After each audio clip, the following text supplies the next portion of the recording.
Hello everyone, welcome back to my YouTube channel.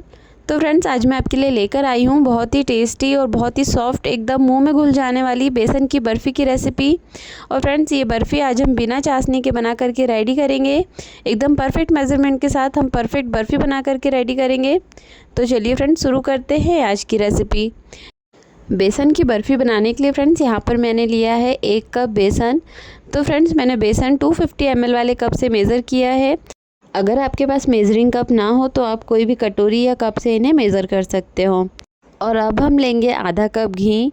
तो friends, यहाँ पर मैंने वनस्पति घी का यूज़ किया है। अगर आपके पास देसी घी हो तो आप देसी घी का यूज़ करना, इससे बर्फ़ी और अधिक टेस्टी लगती है।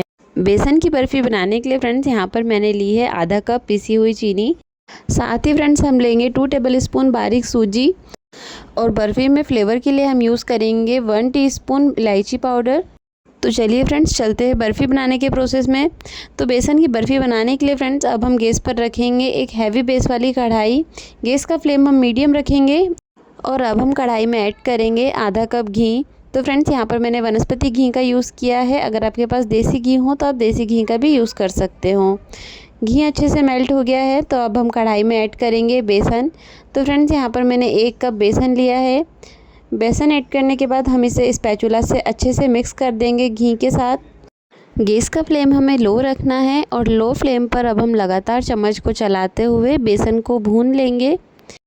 तो फ्रेंड्स, अभी बेसन आपको काफ़ी ड्राई लग रहा होगा, लेकिन जैसे जैसे हम इसे भूनेंगे इसमें से घी रिलीज़ होगा। और अगर बेसन में गुठलियाँ वगैरह हो तो उन्हें भी स्पैचुला से इस तरह से दबाते हुए हमें बेसन को बढ़िया से भूनना है। बेसन को भूनते हुए 5 मिनट हो गया है फ्रेंड्स। तो अब हम कढ़ाई में ऐड करेंगे 2 टेबलस्पून बारीक वाली सूजी। तो फ्रेंड्स, सूजी डालने से ना बर्फ़ी एकदम दानेदार बन करके रेडी होती है। तो इस तरह से सूजी को भी हम कढ़ाई में ऐड कर देंगे और इसे भी हम बेसन के साथ बढ़िया से भून लेंगे। और ये देखिए, सूजी को बेसन के साथ मैंने बढ़िया से मिक्स कर लिया है। तो गैस का फ्लेम हम लो रखेंगे और लो फ्लेम पर अब हम सूजी और बेसन को भून लेंगे। बेसन को हमें गोल्डन होने तक भूनना है फ्रेंड्स। और जब बेसन भूनने लगेगा ना, तो इसमें से बहुत अच्छी खुशबू आने लगेंगी। तो इससे आपको पता चल जाएगा कि बेसन जो है वो भून गया है।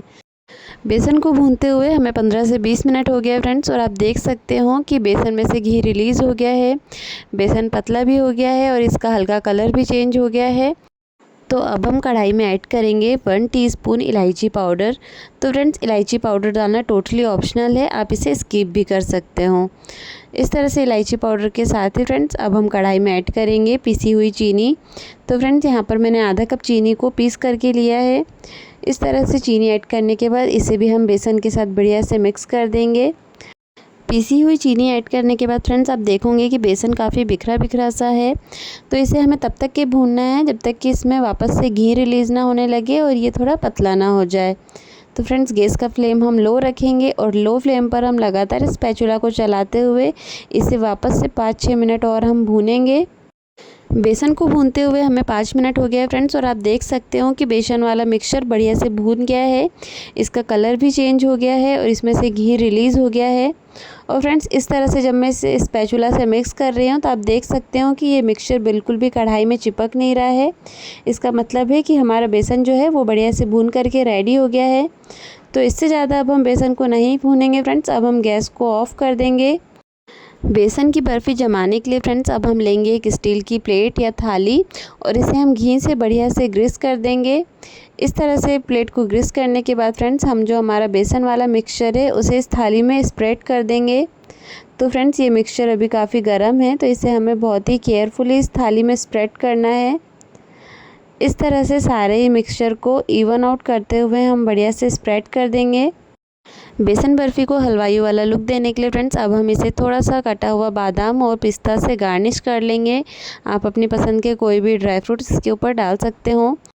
और अब हम बर्फ़ी को 1 घंटे के लिए रूम टेम्परेचर पर सेट होने के लिए छोड़ देंगे। तो फ्रेंड्स, हमने इसे परफेक्ट मेज़रमेंट के साथ बनाया है। हमें इसे फ्रिज में रखने की ज़रूरत नहीं है। ये रूम टेम्परेचर पर ही बढ़िया से सेट होकर के रेडी हो जाएंगी।